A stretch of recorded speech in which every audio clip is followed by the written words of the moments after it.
diksha.com এর math ক্লাসে তোমাদের সকলকে জানাই অনেক স্বাগত। তো বন্ধুরা, আশা করছি তোমরা জানোই আমি তোমাদের সাথে ম্যাথের ভিডিওগুলো শেয়ার করছি এবং বেশ কিছুদিন ধরেই আমি তোমাদেরকে আসন্ন সিএইচএসএল এর পরীক্ষার জন্য তার প্রিভিয়াস ইয়ারের যে সলিউশন, সেই সলিউশন পেপার তোমাদের সাথে শেয়ার করছি। ওকে, তো চলো বন্ধুরা শুরু করা যাচ্ছে ক্লাস। গত সপ্তাহে এমনিতেই আমি তোমাদের সাথে ম্যাথের কোনো ভিডিও শেয়ার করতে পারিনি আমার ব্যক্তিগত কিছু প্রবলেমের জন্য। ওকে, তো চলো দেরি না করে শুরু করা যাক আজকের ক্লাস। তো বন্ধুরা, আজকে আমি তোমাদের সাথে শেয়ার করে নেবো সেটা হলো 2019 সালের অর্থাৎ গত বছরের যে কোশ্চেন পেপারটা এসেছিল সিএইচএসএল এর, সেই কোশ্চেন পেপারের একটা সেট। ওকে, তো চলো শুরু করা যাক। তো বন্ধুরা, এই হলো আমার আজকের কোশ্চেন, যেখান থেকে আমি তোমাদেরকে আজকের ম্যাথের সলিউশন গুলো করে দেবো। ওকে, আমি একটা পেজে কোশ্চেন গুলোকে সব লিখে নিয়েছি। তবে বন্ধুরা, তোমরা অঙ্ক করার সময় এই অঙ্কের পাশেই কোশ্চেনটা পেয়ে যাবে। ওকে, তো চলো দেখে নেওয়া যাক আজকে ফার্স্ট কোশ্চেন। দেখো এখানে বলেছে a sum of rupees 10,000 amounts to rupees 11,664 in 2 years. 2 বছরে 10,000 টাকা 11,664 পরিণত হচ্ছে at a certain rate percent per annum when the interest is compounded yearly। অর্থাৎ একটা সার্টেন রেট পার্সেন্টেজে, ঠিক আছে, 10,000 টাকা 11,664 পরিণত হচ্ছে কি হবে? কম্পাউন্ডেড ইয়ারলি, মানে কম্পাউন্ড ইন্টারেস্ট যাচ্ছে। ওকে, এবার বলেছে যে তাহলে what will be the SI on the same some for 5 and 2/5 years. অর্থাৎ আমাকে ওই পার্সেন্টেজে 5 পূর্ণ 2/5 বছরে এসআইটা বের করতে বলেছে, সিম্পল ইন্টারেস্টটা বের করতে বলেছে। তো প্রথমে দেখো এই অঙ্কগুলোর ক্ষেত্রে দেখো এখানে 10,000 টাকা মানে এটা কি আমাদের আসল, অর্থাৎ আমাদের প্রিন্সিপাল, বিকামস কত বছরে? 2 বছরে। 2 বছরে কততে পরিণত হচ্ছে? 11,664 টাকায় পরিণত হচ্ছে। এটা কি? এটা আমাদের অ্যামাউন্ট। আমি এটাকে এ লিখলাম, এটাকে প্রিন্সিপালকে পি লিখলাম। ওকে, তাহলে এখন এই 10,000 আর 11,664 যদি রেশিও বের করি তাহলে কি পাবো আমরা? এখানে দেখো, এখানে 10,000 ইজ টু 11,624 রেশিও বের করলে দেখো এখানে যদি দুটোকে আমি 16 দিয়ে ভাগ করি তাহলে কত পাবো? এখানে 625 ইজ টু 729। অর্থাৎ আমরা কি বলতে পারি? এখানে 10,000 টাকা 2 বছরে 11,664 পরিণত হচ্ছে, অর্থাৎ যেহেতু এদের রেশিওটাই 625 ইজ টু 729, তাহলে বলতে পারি এখানে 625 বিকামস ইন 2 ইয়ার্স কত? 729 পরিণত হচ্ছে। আচ্ছা, এবার এই ক্ষেত্রে একটা জিনিস মাথায় রাখতে হবে যে যেহেতু এখানে কম্পাউন্ডেড ইয়ার অর্থাৎ কম্পাউন্ড ইন্টারেস্ট চাচ্ছে, আর কম্পাউন্ড ইন্টারেস্ট মানে কি? Successive interest. ওকে, তাই এখানে যে 2 বছর আছে, এই 2 বছরের জন্য আমরা যদি 1 বছর বের করতে চাই, অর্থাৎ 1 বছরে 1 ইয়ারে কত টাকায় পরিণত হচ্ছে যদি বের করতে চাই, তাহলে আমরা কি করব? এটা যেহেতু 2 বছর আছে তাই আমরা এখানে 625 এর স্কয়ার রুট নেব। যদি 3 বছর থাকতো তাহলে আমরা কি করতাম? 625 এর কিউব রুট নিতাম। অর্থাৎ এখানে যে অ্যামাউন্টটা থাকবে তার আমরা কিউব রুট নিতাম, আর এখানে যে অ্যামাউন্টটা থাকবে তার আমরা কিউব রুট নিতাম। এখানে যদি 2 আছে তাই আমরা স্কয়ার রুট নিচ্ছি। ক্লিয়ার? তাহলে 625 এর স্কয়ার রুট, আর এখানে অ্যামাউন্টটা কত হবে? 729 এর স্কয়ার রুট হবে 1 বছরে। অর্থাৎ 625 এর স্কয়ার রুট কত হয় তোমরা জানোই? 25 হয়, আর 729 27 হয়। অর্থাৎ 1 বছরে 25 টাকা 27 টাকায় পরিণত হচ্ছে। 25 টাকাটা প্রিন্সিপাল ছিল, সেটা 1 বছরে 27 টাকায় পরিণত হচ্ছে। আচ্ছা, এখানে কেন এটা স্কয়ার রুট করছি সেটা আমি তোমাদের অঙ্কটার পর ক্লিয়ারলি বুঝিয়ে দেবো, এক্সপ্লেন করবো। ওকে, তো দেখো 25 টাকা প্রিন্সিপাল, 1 বছরে অ্যামাউন্ট হচ্ছে কত? 27 টাকা। তাহলে বাড়লো কত? 2 টাকা। এই 2টা কি? এই 2টাই আমাদের ইন্টারেস্ট। এটা ছিল আমাদের আসল। ইন্টারেস্ট যোগ করলে তবেই তো সেটা অ্যামাউন্ট হবে, তাই তো? তাহলে এই 2টা হচ্ছে আমাদের ইন্টারেস্ট। আর সেটা কি ইন্টারেস্ট? এটা হচ্ছে কম্পাউন্ড ইন্টারেস্ট, অর্থাৎ সিআই। ক্লিয়ার? এখন এই 2টা আমাকে কি বের করতে হবে? সিআই এর রেট পার্সেন্ট। ঠিক আছে, তাহলে 2টা কার উপর বাড়ছে? এই 25 আসলের উপর বাড়ছে, তাই না? তাহলে এখানে সিআই পার্সেন্টেজ আসবে আমাদের 2/25 ইন্টু 100%। ক্লিয়ার? তাহলে আমাদের এটা আসবে 8%। বোঝা গেল এই অবধি অঙ্কটা? আচ্ছা, এবার দেখো এই 8% আমাদের রেট পেয়ে গেলাম। এবার কি বলেছে? এই রেটেই 5 পূর্ণ 2/5 বছর এসআই বের করতে বলেছে। আর এসআই বের করার ফর্মুলা কি? এসআই বের করার ফর্মুলা আমরা জানি যে SI equal to PTR by 100। এখানে P কত? P আমাদের এখানে সরি পি আমাদের এখানে 10,000, এটা আমাদের পি, তাই তো? তাহলে পি আমাদের এখানে 10,000। আচ্ছা টি এখানে আমাদের কত? টি এখানে সময়টা দেখো দিয়েছে 5 × 2 = 5, অর্থাৎ 27/5। আচ্ছা আর কত? আর আমাদের বের হলো 8% মানে 8/100। ওকে, তাহলে এখানে আমরা পাবো 20, তার মানে 160 × 27 করলে হবে 6 7 16 112 হাতে 11 16 32 আর 11 43, অর্থাৎ 4320। এটা আমাদের অ্যান্সার আসবে।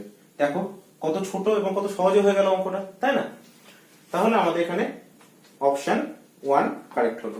বোঝা গেছে? এবার চলো আমি তোমাদের যেটা বললাম, অর্থাৎ এখানে যে একটু তোমাদের বললাম যে এখানে 2 বছর থাকলে আমরা স্কয়ার রুট নিচ্ছি এই টাকাটা দিয়ে, আমরা 1 বছর পাচ্ছি, তাই তো? যদি এখানে 3 থাকতো তাহলে আমরা কি বললাম? কিউব রুট নিতাম। এই জায়গাটাতে আমরা আসলটাকেও কিউব রুট করতাম আর এমনটাকেও কিউব রুট করতাম, তাই তো?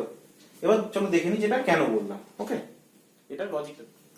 তো বন্ধু দেখো, এই অঙ্কটা বুঝতে গেলে আমাদের একটা ছোট্ট জিনিস তার আগে বুঝতে হবে। সেটা কি? সেটা হলো কম্পাউন্ড ইন্টারেস্টে যেটা আমাদের পার্সেন্টেজটা থাকে সেটা কি হয় আমাদের অ্যাকচুয়ালি, সেটা হচ্ছে আমাদের সাকসেসিভ ইনক্রিজ। কি হয় সেটা? আমাদের সাকসেসিভ ইনক্রিজ হয়। আচ্ছা এই সাকসেসিভ ইনক্রিজটা কি জিনিস? ধরো কোনো বছর কোনো একটা টাকা আমাদের 10% হারে সাকসেসিভ ইনক্রিজ হবে, অর্থাৎ কি প্রথম বছর 10% বাড়বে, তারপরের বছর আবার 10% বাড়বে, অর্থাৎ একই পার্সেন্ট পরপর দুটো বছরে বাড়বে। এটার অর্থ হচ্ছে প্রথম বছর যে 10%টা বাড়লো তার উপর আবার 10% বৃদ্ধি হবে। ওকে, অর্থাৎ প্রথম বছর 100 থেকে যদি এটা 110 হয়, প্রথম বছর 100 থেকে 110 হয়, কারণ 10% বৃদ্ধি মানে কি 100 ছিল 110 হলো। পরের বছর কি হবে? এই 110 এর উপর আবার 10% বাড়বে, 100 এর উপর 110 হলো, এবার 110 এর উপর আবার 10% বাড়বে, অর্থাৎ কি হবে? রেশিওটা তো আমাদের সেম, অর্থাৎ 100 ছিল 110, পরের বছর যেহেতু 10% আছে, কিন্তু কার উপর বাড়বে? 110 এর উপর বাড়বে, অর্থাৎ 110 কত হবে বেড়ে? 110/100 গুণ 110 হবে, তাই তো? অর্থাৎ আমাদের এখানে এটা আসবে 1 to 1। অর্থাৎ আমরা দেখতে পাচ্ছি কি প্রথম বছর এটা ফার্স্ট ইয়ারে 110 হচ্ছে, কিন্তু সেকেন্ড ইয়ারে এটা আমাদের সেকেন্ড ইয়ারে কি হচ্ছে? এই 121 হয়ে যাচ্ছে, আর 100 মানে কি 10 স্কয়ার, আর 121 মানে 11 স্কয়ার। অর্থাৎ আমরা দেখতে পাচ্ছি প্রথম বছর 110 হচ্ছে, অর্থাৎ এই রেশিওটা কি? দেখো 100 ছিল 110 হলো, অর্থাৎ আমরা বলতে পারি না যে এদের রেশিও হচ্ছে 100:110, অর্থাৎ 10:11 বলতে পারি তো? আর দ্বিতীয় বছর কি হলো? 100 ছিল 121 হলো, অর্থাৎ 10 স্কয়ার থেকে 11 স্কয়ার হলো, অর্থাৎ এদের রেশিওটা কি হলো? 10 স্কয়ার ইস টু 11 স্কয়ার, তাই তো? তাহলে দেখো এখানে একটা জিনিস খেয়াল করো যে প্রথম বছর এটা ছিল 10, পরের বছর হলো 10 স্কয়ার। প্রথম বছর রেশিওতে এটা ছিল 11, পরের বছর হয়ে গেল 11 স্কয়ার। তার জন্য কি হচ্ছে, আমরা যখন সাকসেসিভ ইনক্রিজের অঙ্কগুলো করি তখন আমরা কি করি? এখানে যদি বলা থাকে 10% এর সাকসেসিভ ইনক্রিজ, তখন আমরা করি কি এখানে 10 প্রথম বছর, পরের বছর হলো 11, আর দ্বিতীয় বছর কি বলি? এই 10 এর স্কয়ার দিয়ে তারপর এখানে বলি 11 এর স্কয়ার হলো। ক্লিয়ার? আশা করছি বুঝতে পেরেছো যে কেন এখানে 10 স্কয়ার, কেন এখানে 11 স্কয়ার হয়। যেহেতু সাকসেসিভ ইনক্রিজ হয়, আর সাকসেসিভ ইনক্রিজ হয় বলে এই ঘটনাটা ঘটে। ঠিক আছে? এবার যেহেতু সাকসেসিভ ইনক্রিজ হচ্ছে কম্পাউন্ড ইন্টারেস্ট মানে সাকসেসিভ ইনক্রিজ, আর সাকসেসিভ ইনক্রিজের ক্ষেত্রে 10 থেকে 11 হলো, এটা প্রথম বছর অর্থাৎ ফার্স্ট ইয়ার, আর 2 বছর মানে 10 স্কয়ার থেকে 11 স্কয়ার হলো, তাই 3 বছরের ক্ষেত্রেও দেখবে এটা কি আসবে? 10 কিউব আর 11 কিউব আসবে রেশিওটা। ঠিক আছে? সেই জন্য যখন আমরা এই 3 বছরটা দেওয়া থাকবে বা 2 বছর দেওয়া থাকবে, তখন থেকে যদি 1 বছর এটা পেতে চাই, তখন আমরা কি করব? আমরা এটা স্কয়ার রুট, কিউব রুট এরকম করে আমরা ব্যাক ক্যালকুলেশন করি। ঠিক আছে? যেটা আমি আগের অঙ্কটাতে অ্যাপ্লাই করেছি। বোঝা গেছে? সেই জন্য দেখো এখানে বলা ছিল আগের অঙ্কটায় যে 10,000 থেকে 11,664 হয়েছে। 10 আগে না কি বলেছিল? 10,000 থেকে 11,664 হয়েছে, তাই তো? এবার 10,000 আর 11,664 ফার্স্ট আমরা রেশিও বের করলাম, এটা 625 হয়েছিল, এটা 729 হয়েছিল, তাই না? আচ্ছা এবার যেহেতু এটা কত বছরে হয়েছিল? এটা আমাদের জানা আছে, ওখানে বলা আছে যেটা 2 বছরে হয়েছিল। তাই আমরা কি করলাম, 1 বছরে পেতে এর স্কোয়ার রুট করলাম, এরও স্কোয়ার রুট করলাম। কেন স্কোয়ার রুট করলাম এখানটা থেকে দেখি তোমরা বুঝতে পারবে আশা করি। ক্লিয়ার? আশা করছি বুঝতে পেরেছো, আর কোনো ডাউট নেই। তাই যখনই দেখবে যে কোনো একটা প্রিন্সিপাল কোনো একটা অ্যামাউন্টে পরিণত হচ্ছে 2 বছরে বা 3 বছরে, এবং সেখান থেকে রেট বের করতে বলছে, তখন কি করবে, তখন 1 বছরে চলে আসবে। 1 বছর হিসাব আসলেই তোমরা সেখান থেকে ইন্টারেস্টটা পেয়ে যাবে, তাই তো? আর 1 বছর আসবে কি করে, যদি 3 বছর হিসাব দেওয়া থাকে সেখানে 1 বছর আসতে গেলে প্রিন্সিপালের স্কোয়ার রুট করবে, অ্যামাউন্টের স্কোয়ার রুট করবে, সরি কিউব রুট করবে। আর যদি 2 বছরের দেওয়া থাকে তাহলে কি করবে, প্রিন্সিপালের স্কোয়ার রুট করবে, অ্যামাউন্টের স্কোয়ার রুট করবে। বোঝা গেছে? ওকে, তাহলে চলো চলে যাওয়া যাক পরের অঙ্কে। দেখো বন্ধুরা, আমি এখানে করাচ্ছি একটা অঙ্ক, কিন্তু এটার এক্সপ্লেনেশন করছি, এবং তাতে কি হচ্ছে তোমাদের এটার সম্পূর্ণ লজিক জানা হচ্ছে, সাথে এর বেসিক ধারণাও তোমাদের ক্লিয়ার হয়ে যাচ্ছে। ওকে, চলো চলে যাই পরের অঙ্কটাই। কি বলেছে দেখো, বলেছে সুধা স্পেন্ডস, এটা খুব গুরুত্বপূর্ণ অঙ্ক, Sudha spends 80% of her income when her income is increased by 30%. Okay, তাহলে কি বলা হয়েছে দেখো, 2 নম্বর অঙ্ক। সুধা কি করছে, 80% তার ইনকামে স্পেন্ড করছে। ওকে, আচ্ছা, দিয়ে তারপর কি হচ্ছে, তারপর বলেছে তার ইনকাম 30% বাড়লো, আর কি বলেছে, সরি এক্সপেন্ডিচার তো তখন 25% সে বাড়ালো। আচ্ছা, এখান থেকে আমরা অঙ্কটা করবো, দেখো কি হবে, খুব শর্টে করবো, ভালো করে দেখবে। এই 80% স্পেন্ড করছে মানে কি, আমরা বলতে পারি ইনকাম 100, স্পেন্ড করছে কত, অর্থাৎ স্পেন্ড মানে এক্সপেন্ডিচার, সেটা কত 80, তাহলে সেভ করছে কত, সেভিংস কত, তাহলে সেভিংস হচ্ছে এখানে আমাদের 20। আচ্ছা, এবার ইনকামটা কি হয়েছে, 30% ইনক্রিজ হয়েছে, অর্থাৎ ইনকামটা ছিল 100, হলো আমাদের 130। ক্লিয়ার? আচ্ছা, এবার কি বলেছে, এক্সপেন্ডিচারটা 25% ইনক্রিজ হয়েছে, তার মানে কি কার 25% হবে, 25% হবে। 25% মানে কত, 80 কে 4 দিয়ে ভাগ করলে 25% পেয়ে যায়, অর্থাৎ 80 সঙ্গে কত যোগ হবে, 20 যোগ হবে। এখানে যোগ হলো কত, 30, কারণ 30% ইনক্রিজ হয়েছে। আর এখানে 80 এর উপর 25% ইনক্রিজ হচ্ছে, অর্থাৎ 80 সাথে কত যোগ হবে, 20, অর্থাৎ এখন স্পেন্ড করছে কত, সে 100 টাকা। তাহলে ইনকাম তার 130, স্পেন্ড করছে 100, তাহলে সেভিংস করছে কত, সেভিংস করছে সে 30 টাকা সেভ করছে। এবার দেখো, আগে সে সেভ করতো কত, আগে সেভ করতো এখানে 20 টাকা, এখন সেভ করছে কত, 30 টাকা, তাহলে বাড়লো কত, 10 টাকা। কার বেসিসে বাড়লো, 20-র উপর বাড়লো। আচ্ছা, তার মানে আমাদের জানতে চাইছে এটা যে তার বর্তমানে, আচ্ছা দেখো কি জানতে চাইছে কোশ্চেন জানতে চাইছে তার সেভিংস কতটা বাড়লো। ঠিক আছে, তাহলে সেভিংস বাড়লো 10 টাকা, কার বেসিসে, 20-র বেসিসে, তার মানে 10/20 ইন্টু 100%, মানে হচ্ছে এখানে আমাদের 50%। ওকে, তাহলে আমাদের কোন অপশনটা কারেক্ট হলো, অপশন ডি আমাদের কারেক্ট হলো। ওকে বন্ধুরা, আশা করছি অঙ্কটা বুঝতে পেরেছো। এই অঙ্কটা এইভাবেই করবে, তাহলে খুব তাড়াতাড়ি অ্যান্সার বের করতে পারবে। ওকে, এই অঙ্কটাই এক্স ধরার দরকার নেই বা ভেঙে করারও কোনো দরকার নেই, সেক্ষেত্রে অঙ্কটা অনেক বড় হয়ে যাবে। এইভাবেই করবে। ওকে, তাহলে চলো চলে যাই পরের অঙ্কটায়। দেখো পরের অঙ্কটা কি বলেছে, 8 বছর আগে 8 years ago তখন এ আর বি এর বয়সের অনুপাত ছিল কত বলেছে, তাহলে বয়সের অনুপাত ছিল 9:10। প্রেজেন্টেরটা দেখো জানতে চেয়েছে, কারণ কোশ্চেনটা পড়ো, কোশ্চেনে কি বলা হয়েছে, 8 years ago the ratio of ages of A and B was 9:10। 8 years ago তে 9:10 ছিল। আচ্ছা, the ratio of their ages 4 years from now মানে 4 years মানে এটা ফিউচার, মানে এটা আফটার 4 years, 4 years পরে কত হচ্ছে, 4 years পরে এই রেশিওটা দাঁড়াচ্ছে আমাদের 12:13, এটা আমাদের বলা আছে। দিয়ে বলেছে what is the age of C now if his age is 6 years more, মানে আমাকে প্রেজেন্টের রেশিওটা এ আর বি এরটা বের করতে হবে, তাহলে আমি সি এরটা বের করতে পারবো। তো প্রেজেন্টে এ আর বি এর রেশিও কি করে বের করবো, দেখো এখানে এ 8 বছর আগে ছিল 9 ইউনিট। আমি যদি এটাকে রেশিও আছে, রেশিওটাকে যদি পার্ট করে ভেঙে নিই, অর্থাৎ ভেবে নিই যে এ ছিল 9 ইউনিট, বি ছিল 10 ইউনিট, কত বছর আগে, 8 বছর আগে। ঠিক আছে, আর বর্তমানের পর 4 বছর পরে এ হলো 12 ইউনিট, সি হলো 13 ইউনিট। অর্থাৎ খেয়াল করে দেখো এখানে এই যে এ আর এই যে বি দুজনেই 3 ইউনিট করে বাড়ছে, দুজনেই 3 ইউনিট করে বাড়ছে, কিন্তু সেটা কত বছরে? দেখো এখানে 8 বছর ফার্স্টে প্রেজেন্টে আসতে লাগছে, তারপর আরো 4 বছর লাগছে ফিউচারে যেতে, তাহলে 8 প্লাস 4 সমান 12 বছর লাগছে। তার মানে আমি বলতে পারি এই 12 বছরটা কার সাথে ইকুইভ্যালেন্ট? 12 ইয়ার্স কার সাথে ইকুইভ্যালেন্ট?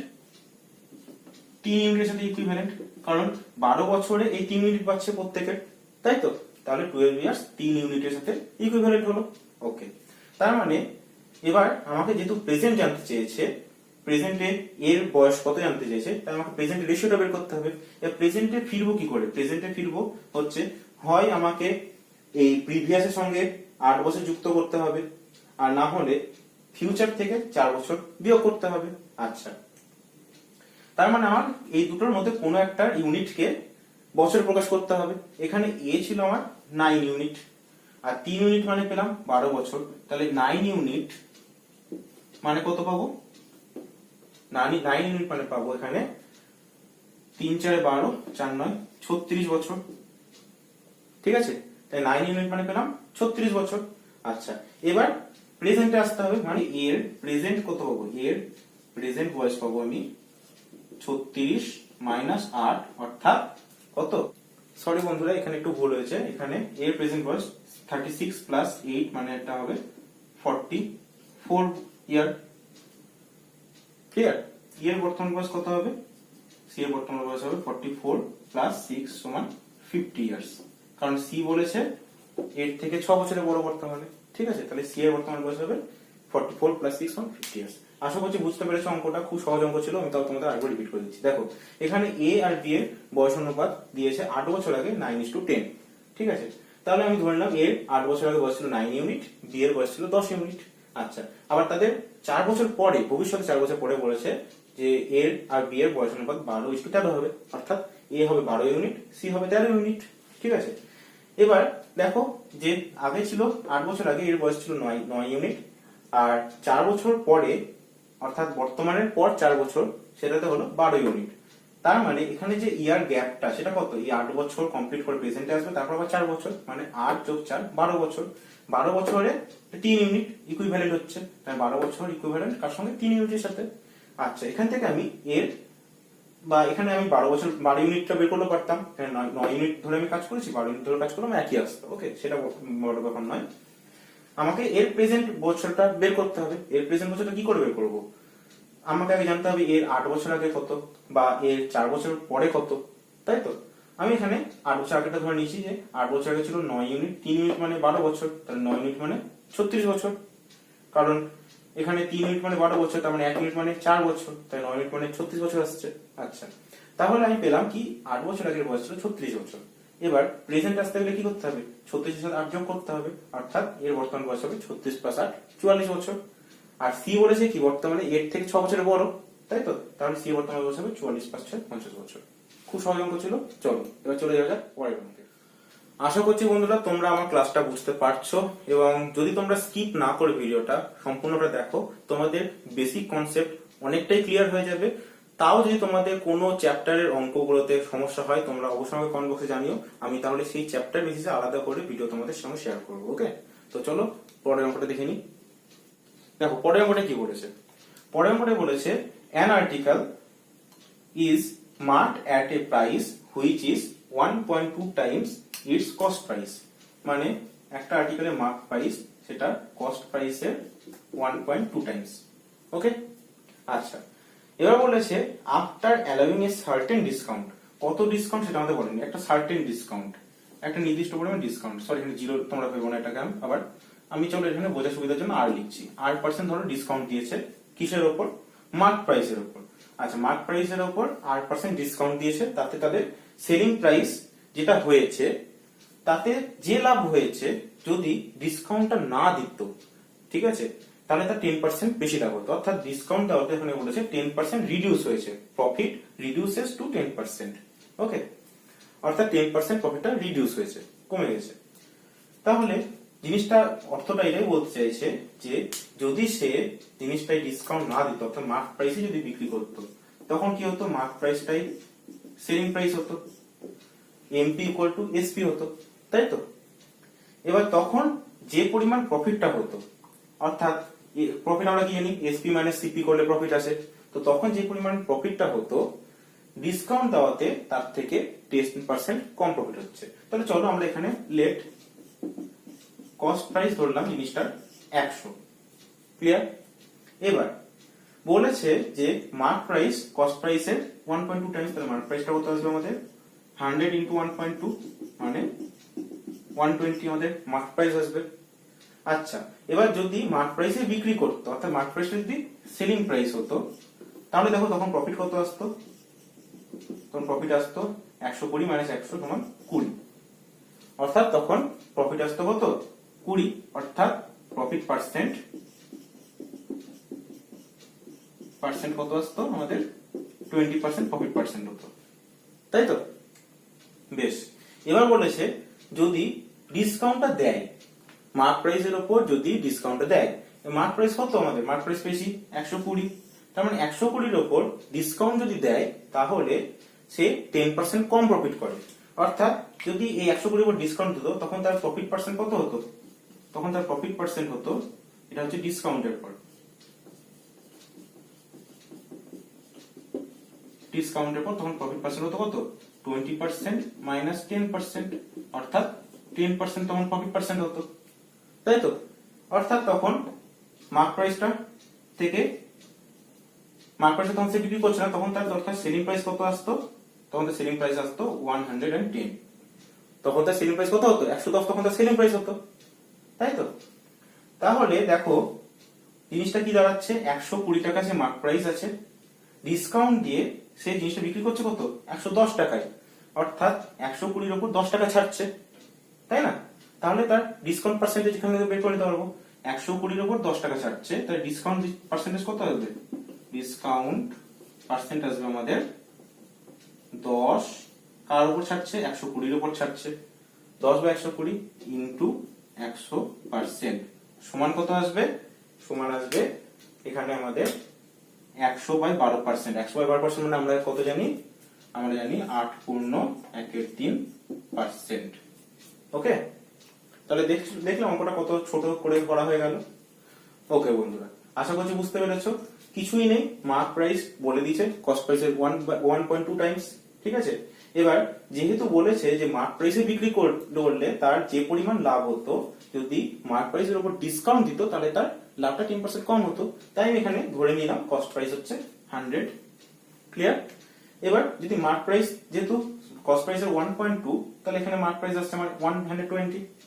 এবার যদি মার্ক প্রাইসে বিক্রি করতো তখন কি হতো, এই মার্ক প্রাইসটাই সেলিং প্রাইস হয়ে যেত, কারণ মার্ক প্রাইসে বিক্রি করছে অর্থাৎ 120 টাকা দিয়ে সে বিক্রি করছে, তাহলে 120 যদি বিক্রি করে 100 টাকায় কিনে, তাহলে তার প্রফিট হচ্ছে কত 20 টাকা, কার উপর প্রফিট হচ্ছে 100 টাকার উপর প্রফিট হচ্ছে, অর্থাৎ প্রফিট পার্সেন্ট দাঁড়াচ্ছে আমাদের 20%। এবার বলেছে এই 20% প্রফিট তার হতো যদি সে ডিসকাউন্টটা না দিত, ডিসকাউন্ট দেওয়াতে কি হচ্ছে, তার 10% কম প্রফিট হচ্ছে, অর্থাৎ ডিসকাউন্টের পর তার প্রফিট পার্সেন্ট কত হচ্ছে 20 মাইনাস 10, 10%। যেহেতু 10% তার প্রফিট পার্সেন্ট হচ্ছে বর্তমানে, অথচ কিনেছে তো সে 100 টাকা দিয়ে, তাহলে সে বিক্রি করছে কত টাকাতে 110 টাকাতে, যেহেতু 10% বর্তমান প্রফিট হচ্ছে, ঠিক আছে? তাহলে 110 টাকাতে সে বিক্রি করছে। আচ্ছা, এবার বলেছে তাহলে ডিসকাউন্ট কত দিচ্ছে, ডিসকাউন্ট কার উপর দিচ্ছে, মার্ক প্রাইসের উপর দিচ্ছে, তাহলে মার্ক প্রাইস ছিল 120, বিক্রি করছে কত 110 টাকাতে, তাহলে কত টাকা ছাড়ছে 10 টাকা ছাড়ছে, কার উপর মার্ক প্রাইসের উপর, তাহলে 10 by 120 into 100%। Clear? Okay, next অঙ্কে যাওয়া যাক। দেখো বন্ধুরা, এই অঙ্কটা কি বলেছে, এই অঙ্কটায় বলেছে যে এই নাম্বারটা 5y58884066 এই নাম্বারটা 72 দিয়ে ডিভিজিবল বলে দিয়েছে, এই নাম্বারটা 72 দিয়ে ডিভিজিবল, তাহলে এখানে x আর y এর মান কত পুট করলে এই নাম্বারটা 72 দিয়ে ডিভিজিবল হবে সেটা আমাকে বের করতে হবে, এবং সেটা বের করার পর এই 9x 6y এর ভ্যালুটা কত আসবে, কিসের জন্য, for the list value of x, x এর list value, list value, x এর লিস্ট ভ্যালুর জন্য। আচ্ছা, তো বন্ধুরা এই অঙ্কগুলোর ক্ষেত্রে আমরা কি করব, দেখো যেহেতু এখানে বলেছে এই সংখ্যাটা 72 দিয়ে ডিভিজিবল হবে, 72 দিয়ে ডিভিজিবল হওয়া মানে কি 8 ইনটু 9 দিয়ে ডিভিজিবল হবে। আচ্ছা 8 দিয়ে ডিভিজিবলের রুলস কি? 8 দিয়ে ডিভিজিবল রুলস হচ্ছে লাস্ট তিনটে ডিজিট যদি 8 দিয়ে ডিভিজিবল হয় তাহলে টোটাল সংখ্যাটাই 8 দিয়ে ডিভিজিবল হবে। এখানে লাস্ট তিনটে ডিজিট কি আছে 6x6, তাই তো? তার মানে আর x এর মান বলে দিয়েছে লিস্ট ভ্যালু হতে হবে, অর্থাৎ x এর মান 0 হতে হবে। ঠিক আছে, যদি 0 হয় তাহলে দেখো এই সংখ্যাটা কত হবে 606। তাহলে আমাকে চেক করতে হবে যে 606 8 দিয়ে ডিভিজিবল কিনা। কিন্তু একটা জিনিস খেয়াল করবে, এখানে 9x 6y আছে, অর্থাৎ x যদি 0 হয় এবং 8 দিয়ে ডিভিজিবল হয় তাহলে এখানেও সংখ্যাটা আসবে 0 6y, অর্থাৎ যে সংখ্যাটা আমরা রেজাল্টটা পাবো সেটা আসবে নেগেটিভে। কিন্তু অপশনে দেখো কোনো নেগেটিভ নেই, তাহলে আমরা 0 এখানে পুট করবোই না, ফার্স্টে চেক করা তো দূরের কথা। তাহলে নেক্সট কত দিয়ে পুট করব? নেক্সট পুট করব এখানে x এর জায়গায় 1, দেন চেক করব যেটা 8 দিয়ে ডিভিজিবল হচ্ছে কিনা। যদি এটা 8 দিয়ে ডিভিজিবল হয় তখন আমরা বলতে পারবো টোটাল নাম্বারটাই 8 দিয়ে ডিভিজিবল হবে, তাই তো? তাহলে দেখি এখন এটা 8 দিয়ে ডিভিজিবল হচ্ছে না। একে যদি 8 দিয়ে ভাগ করা হয় দেখো এখানে আসবে, এই যে 8 দিয়ে ভাগ করি কত আসবে 27 56, 5 6 27 56 মানে 77। তার মানে কি 8 দিয়ে ডিভিজিবল হচ্ছে, রিমাইন্ডার থাকছে না, তাই তো? তাহলে সংখ্যাটা 8 দিয়ে ডিভিজিবল। তাহলে x এর নিম্নতম কত মানের জন্য পেলাম 8 দিয়ে ডিভিজিবল? x এর ভ্যালু 1 এর জন্য। তাহলে দেখো আমাদের x এর মান পাওয়া গেল। এবার আমাদের কি করতে হবে y এর মান বের করতে হবে। আচ্ছা y এর মান বের করার জন্য আমরা এখানে কি দেখব, এখানে 8 দিয়ে ডিভিজিবল আমরা পেয়েছি। এবার তাহলে বাকি থাকলো 9, তার সংখ্যাটা 9 দিয়ে ডিভিজিবল হতে হবে, তাই তো? এই সংখ্যাটা 9 দিয়ে তখনই ডিভিজিবল হবে যদি সংখ্যাটার এই টোটাল সংখ্যাটার নাম্বারটার ডিজিট গুলো যোগফল 9 দিয়ে ডিভিজিবল হয়। এখন তাহলে চেক করতে হবে সংখ্যাটার ডিজিট গুলো যোগফল 9 দিয়ে ডিভিজিবল হচ্ছে কিনা। আচ্ছা তাহলে দেখো x এর মান 1 পুট করে ডিজিট গুলো যোগ করা যাক। তাহলে 6 একে 7, 7 আর 6 13, 13 4 17, 17 আর এদিকে 5 17 আর 5 এ হচ্ছে 22, 22 আর 30, 30 38, 38 আর 8 এ 46, 5 51, 51 আর তার সঙ্গে y এর মান পুট করতে হবে। এখন দেখো 51 পরে কোন y এর মান কত পুট করলে আমরা সংখ্যাটা 9 দিয়ে বিভাজ্য পাবো? 51 পরে কোন সংখ্যাটা 9 দিয়ে বিভাজ্য? 54। তাহলে অর্থাৎ কি y এর মান যদি আমরা এখানে 3 পাই তাহলে সংখ্যাটা যোগফল হয়ে যাবে কত 54, যেটা 9 দিয়ে ডিভিজিবল হবে। অর্থাৎ আমরা কি পেলাম y 3 পেলাম। ঠিক আছে, তাহলে আমাদের রেজাল্টটা কত আসবে 9x মানে 1 মাইনাস 6 ইনটু 3। একটু আমার এটা নেওয়া ভুল হয়েছে, এটা 6 নেই, এটা 2 আছে, ওই জন্য অঙ্কটা মিলছে না। আচ্ছা দেখো তার মানে 9 ইনটু 1 মাইনাস 2 ইনটু y, এখন y এর মান কত পেলাম 3, অর্থাৎ আমাদের কত আসবে এটা 6, অর্থাৎ 9 মানে 6 মানে 3 অ্যান্সার আসবে। ক্লিয়ার? এই জায়গাটা একটু ঠিক দেখে নেবে, আমি এটা দেখতে ভুল করেছিলাম। ওকে, এটা 2y আছে, তাহলে আমাদের অ্যান্সার হলো 3। Okay clear? বোঝা গেছে আশা করি। তাহলে চলে যাওয়া যাক পরের অঙ্কটা। দেখো বন্ধুরা পরের অঙ্কটা কি বলেছে। পরের অঙ্কটা বলেছে PQRS একটা সাইক্লিক কোয়াড্রিলেটারাল। এই হলো একটা সার্কেল, তার সাইক্লিক কোয়াড্রিলেটারাল হলো এরকম একটা চতুর্ভুজ, যার নাম দিলাম PQRS। সাইক্লিক কোয়াড্রিলেটারাল অর্থ হলো বৃত্তের মধ্যে একটা চতুর্ভুজ। ওকে, তাহলে এবার দেখো এখানে বলেছে কি P equal to 4 Times of R, অর্থাৎ P কোনটা R এর 4 টাইমস, অর্থাৎ P equal to 4 into R, আর S is the 3 times of Q। S এই কোনটা Q এর 3 টাইমস, অর্থাৎ S equal to 3 times of কত Q। আচ্ছা দেখো সাইক্লিক কোয়াড্রিলেটারাল ক্ষেত্রে আমরা একটা জানি যে বিপরীত কোণগুলোর যোগফল 180 ডিগ্রি হয়, অর্থাৎ P কোণ প্লাস R কোণ আমাদের 180 ডিগ্রি হবে। আবার Q কোণ প্লাস S কোণ আমাদের সেটাও 180 ডিগ্রি হবে, তাই তো? যদি তাই হয় আবার এখানে আমাদের বলে দিয়েছে P কোণটা R কোণের 4 গুণ, অর্থাৎ P এর জায়গায় আমরা 4R প্লাস R এটা লিখতে পারি, এটা 180 ডিগ্রি, মানে এখান থেকে R কত পাবো 180 ডিগ্রি বাই 5 আসবে, 4R প্লাস R মানে 5R, তার 180 ডিগ্রি বাই 5 মানে এখানে আসবে আমাদের 36 ডিগ্রি। আর Q কোণটা বলেছে সরি S কোণটা Q এর 3 গুণ, মানে হচ্ছে এখানে S এর জায়গায় 3 ইনটু Q পুট করব, অর্থাৎ এখানে আসবে আমাদের 4Q ইকুয়াল টু 180 ডিগ্রি, মানে Q ইকুয়াল টু আসবে আমাদের এখানে 45 ডিগ্রি। ঠিক আছে, তাহলে এবার জানতে চেয়েছে Q প্লাস R কত, এটা জানতে চেয়েছে Q প্লাস R কত। তাহলে কিউ আমরা কত পেলাম? কিউ পেলাম 45 ডিগ্রি প্লাস আর কত পেলাম? 36 ডিগ্রি। তাহলে আমাদের অ্যান্সার কত আসবে? 81 ডিগ্রি। এটা আমাদের অ্যান্সার আসবে। ঠিক আছে, আশা করছি বুঝতে পেরেছো, কোনো সমস্যা নেই। শুধু মনে রাখতে হবে এখানে কি, সাইক্লিক কোয়াড্রিল্যাটারালের ক্ষেত্রে বিপরীত কোণগুলো সমষ্টি 180 ডিগ্রি হয়। ওকে, চলো পরের অঙ্কটা দেখা যাক। দেখো বন্ধুরা, পরের অঙ্কটা কি বলেছে? পরের অঙ্কটা বলেছে এবিসি একটা ত্রিভুজ যার বিডি পারপেন্ডিকুলার এসি। আচ্ছা, এই আমাদের একটা ত্রিভুজ যার নাম এবিসি, কিন্তু নামটা একটু ভেবে চিন্তে দেবো যাতে আমাদের ছবিটা বুঝতে একটু সুবিধা হয়। দেখো না, বলেছে বিডি পারপেন্ডিকুলার এসি, অর্থাৎ এসির ওপর পারপেন্ডিকুলার আসবে, তাই আমরা নিচেরটাকে নাম দেবো এসি। তাহলে এখানে বি, বিডি পারপেন্ডিকুলার এসি আঁকতে আমাদের সুবিধা হলো, তা নাহলে ছবিটা একটু উল্টে যেত, অসুবিধা হতো বুঝতে আমাদের। আচ্ছা, দেন কি বলেছে? দেন বলেছে E is a point on AC. E is a point on, sorry এটা এসি হবে না, এটা বিসি আছে। E is a point on BC, বিসির ওপর ই একটা পয়েন্ট। ওকে, এমন ভাবে আছে যাতে কি বিই এ, এই কোণটা হয় এক্স ডিগ্রি, অর্থাৎ বিই এ এই কোণটা বলছে আমার এক্স ডিগ্রি। আর কি বলেছে? কোণ ইএসি, ইএসি কত বলেছে? 38 ডিগ্রি, অর্থাৎ আমাদের এটা হচ্ছে ইএসি, অর্থাৎ এই কোণটা বলছে কত? 38 ডিগ্রি। আর কি বলেছে দেখো, ইবিডি, ইবিডি কোনটা হচ্ছে? এটা ই, এটা বি, এটা ডি, অর্থাৎ ইবিডি এই কোণটা হচ্ছে কত? সরি, এটা হচ্ছে 40 ডিগ্রি। ওকে, আমাকে জানতে হচ্ছে এক্স এর মান। আচ্ছা দেখো, এই অঙ্কটায় খুব সহজ অঙ্ক। দেখো একটু খেয়াল করে দেখো, প্রপার্টিগুলো একটু মনে থাকলেই হবে। এখানে দেখো এই ট্রায়াঙ্গেলটার ক্ষেত্রে, এই যে এইসি, এই কোণটা কত? 38 ডিগ্রি। ক্লিয়ার? আবার এবিসি ট্রায়াঙ্গেলের এই কোণটা আমার 90 ডিগ্রি। তাহলে বিডিসি ট্রায়াঙ্গেলে দেখো এই কোণটা 40 ডিগ্রি আছে, তাহলে এই কোণটা 90 ডিগ্রি, তাই এই কোণটা আমরা বলতে পারি এটা 50 ডিগ্রি হবে। 90 ডিগ্রি মাইনাস 40 ডিগ্রি, কারণ বিডিসি ট্রায়াঙ্গেলটা বিডি পারপেন্ডিকুলার এসি, তার মানে বিডিসি ট্রায়াঙ্গেলটা কি? একটা সমকোণী ত্রিভুজ, তাই তো? আচ্ছা, যদি তাই হয় সমকোণী ত্রিভুজ, তাহলে বি কোণটা যেহেতু 40 ডিগ্রি, তাহলে সি কোণটা আমরা পেয়ে যাবো কত? 50 ডিগ্রি। এবার যেহেতু সি কোণটা পেয়ে গেলাম 50 ডিগ্রি, ঠিক আছে, আর এ কোণটা যে 38 ডিগ্রি, দেখো এখানে এ ই সি, এই ট্রায়াঙ্গেলটা এ ই সি, ভালো করে দেখবে, এখানে সি কোণটা পেয়েছি 50 ডিগ্রি, এই কোণটা আমার 38 ডিগ্রি। তাহলে ট্রায়াঙ্গেল এ ই সি, এই ট্রায়াঙ্গেলটাই এই কোণটা, অর্থাৎ এ ই বি কোণটা, এই কোণটা হচ্ছে কি, আমরা কি বলি এটাকে? এক্সটার্নাল অ্যাঙ্গেল, অর্থাৎ কোণ বিইএ এক্ষেত্রে হচ্ছে এক্সটার্নাল অ্যাঙ্গেল। কোন ত্রিভুজে?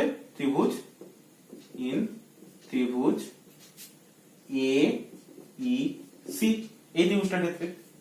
ঠিক আছে, আর এক্সটার্নাল অ্যাঙ্গেল কি হয়? প্রপার্টি কি? এক্সটার্নাল অ্যাঙ্গেল অপোজিট অ্যাঙ্গেল দুটোর যোগফলের সঙ্গে সমান হয়, অর্থাৎ অপোজিট অ্যাঙ্গেল দুটোকে এই এ কোণটা আর এই সি কোণটা, অর্থাৎ আমাদের বলতে পারি x ইকুয়াল টু 38 ডিগ্রি এ কোণ প্লাস সি কোণ 50 ডিগ্রি, অর্থাৎ আমাদের অ্যান্সার আসবে 88 ডিগ্রি। ঠিক আছে, তো দেখতে পাচ্ছ প্রপার্টি মনে থাকলে কত সহজে অঙ্কগুলো করা যাচ্ছে। ওকে বন্ধুরা, আজকে এই পর্যন্তই। আজকে অনেকটাই বোঝাতে হলো, তার জন্য অঙ্ক হয়তো বেশি কয়েকটা করা হলো না। তো যাই হোক, নেক্সট দিন এই প্রিভিয়াস ইয়ারের কোশ্চেন পেপারটা শেষ করা যাবে। ওকে, তাহলে চলো আজকে পর্যন্ত, আসছি পরের ভিডিও নিয়ে এবং খুব শীঘ্রই আসছি। ওকে, চলো টাটা, থ্যাংক ইউ।